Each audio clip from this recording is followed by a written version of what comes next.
ಮದುವೆಯ ದಿನ ಅರುಂಧತಿ ನಕ್ಷತ್ರವನ್ನು ತೋರಿಸ್ತಾರೆ. ಏಕೆ?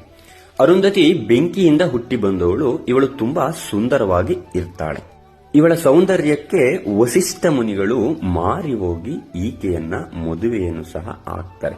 ಮದುವೆಯ ಆದ ನಂತರ ವಸಿಷ್ಠರು ತಪಸ್ಸಿಗೆ ಹೊರಡಬೇಕಾದರೆ ಅವಳ ಕೈಯಲ್ಲಿ ಒಂದು ಕಮಂಡಲವನ್ನ ಕೊಟ್ಟು ಹೋಗ್ತಾರೆ. ಒಂದು 5-6 ವರ್ಷಗಳ ಕಾಲ ಅವರು ಬರ್ಲಿಕ್ಕಿಲ್ಲ. ಈಕೆ ಆ ಕಮಂಡಲವನ್ನು ನೋಡಿಕೊಂಡು ಜೀವನವನ್ನ ನಡೆಸ್ತಿರ್ತಾಳೆ. ಎಷ್ಟೋ ರಾಜರು ಇವಳ ಮುಂದೆ ಕುಳಿತು ಇವಳ ನೋಟ ನಮ್ಮ ಮೇಲೆ ಬೀಳಲಿ ಎಂದು ಕಾಯ್ತಿರ್ತಾರೆ. ಆದರೆ ಇವಳು ಯಾರನ್ನು ಸಹ ಕಣ್ಣೆತ್ತಿ ನೋಡ್ಲಿಕ್ಕಿಲ್ಲ. ಎಲ್ಲರೂ ಸೇರಿ ವಸಿಷ್ಠ ಮುನಿಗಳನ್ನ ಹುಡುಕ್ತಾರೆ. ಆಗ ಮಾತ್ರ ತನ್ನ ಗಂಡನನ್ನ ಕಣ್ಣೆತ್ತಿ ನೋಡ್ತಾಳೆ. ಅಂದಿನಿಂದ ಅವಳನ್ನ ಮಹಾಪತಿವ್ರತೆ ಎಂದು ಕರೆಯುತ್ತಾರೆ. ಅವರು ಮಾಡಿದ ಪುಣ್ಯ ಕೆಲಸದಿಂದ ಅವರು ಒಂದು ನಕ್ಷತ್ರವಾಗಿ ಅವರು ಇರ್ತಾರೆ. ಅಂದಿನಿಂದ ಮದುವೆಯ ದಿನ ಹೆಣ್ಣು ಮಕ್ಕಳಿಗೆ ಅರುಂಧತಿ ತರ ಗುಣಗಳು ಇರಲಿ ಅಂತ ಹೇಳಿ, ಹಾಗೂ ವಸಿಷ್ಠ ಹಾಗೂ ಅರುಂಧತಿಯ ಸಂಸಾರದಂತೆ ಇರಲಿ ಅಂತ ಹೇಳಿ ಮದುವೆಯ ದಿನ ಅರುಂಧತಿ ನಕ್ಷತ್ರವನ್ನ ತೋರಿಸ್ತಾರೆ.